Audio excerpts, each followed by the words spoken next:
नमस्कार, आप देख रहे हैं न्यूज़ 18 का डिजिटल प्लेटफॉर्म और मैं हूं आपके साथ जागृति खंतवाल। नेपाल में अचानक आई भीषण बाढ़ ने एक तरफ जहां भारी तबाही मचाई तो वहीं इसका असर अब भारत के बिहार तक पहुंचने की आशंका ने चिंता बढ़ा दी है। नेपाल में तेज बारिश, अचानक बढ़ते जलस्तर और फ्लैश फ्लड के खतरे को देखते हुए बिहार में हाई अलर्ट जारी किया गया है और खासतौर पर नेपाल से आने वाली गंडक और कोसी जैसी नदियों के जलस्तर पर लगातार नजर रखी जा रही है। बिहार के 6 जिलों में विशेष सतर्कता बरतने के निर्देश दिए गए हैं।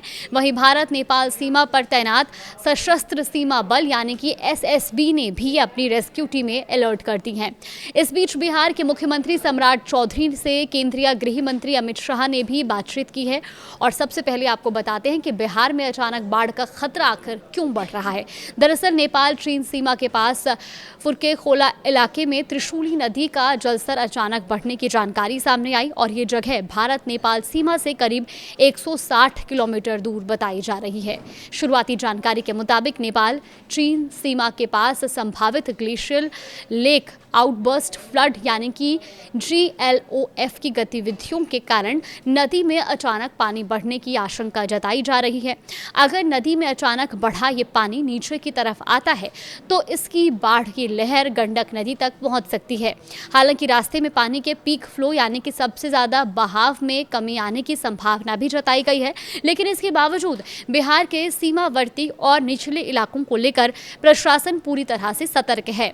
अधिकारियों को निर्देश भी दिया गया कि गंडक नदी के जलस्तर पर लगातार नजर रखी जाए, साथ ही संवेदनशील और निचले इलाकों की निगरानी बढ़ाई जाए ताकि अगर पानी तेजी से बढ़ता है तो समय रहते एहतियाती कदम उठाए जा सके। गंडक बैराज को लेकर भी खास निर्देश दिए गए हैं।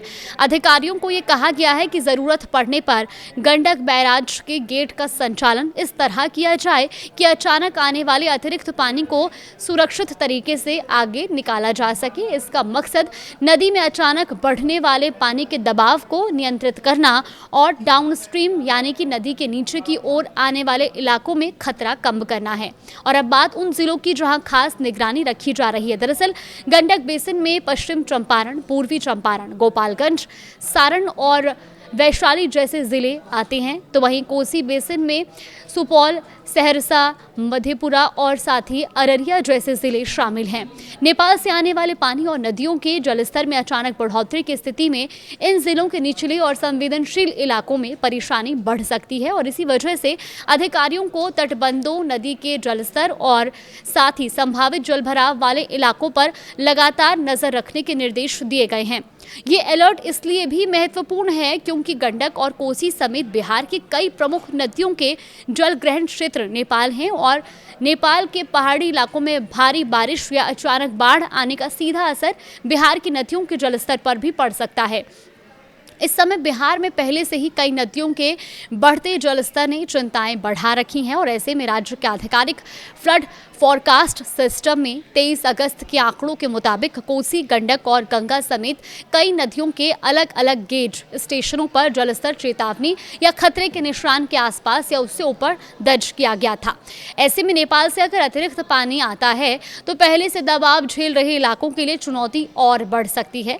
इसी वजह से प्रशासन को हर स्थिति के लिए तैयार रहने के लिए कहा गया है।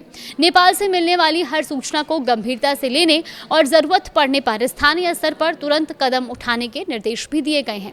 अब बात करते हैं भारत नेपाल सीमा पर तैनात एसएसबी की तैयारियों की। तो नेपाल में अचानक आए फ्लैश फ्लड के बाद सशस्त्र सीमा बल यानी कि एसएसबी ने अपनी तैयारियां तेज कर दी हैं।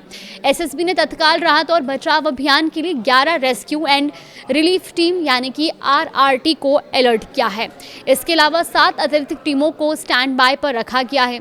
सीमा पर तैनात एसएसबी की बटालियनों को हालात पर नजर रखने के लिए भी और साथ ही स्थानीय प्रशासन के संपर्क में रहने के निर्देश दिए गए हैं। तो जरूरत पड़ने पर एसएसबी की टीमें राज्य सरकार और स्थानीय प्रशासन के साथ मिलकर रेस्क्यू, राहत और इमरजेंसी ऑपरेशंस में मदद करेंगी और ये अलर्ट कोसी और नारायणी नदी बेसिन में बढ़ते जल प्रवाह के अनुमान और नेपाल की छोटी नदियों में अचानक बाढ़ की आशंका के बीच जारी किया गया है।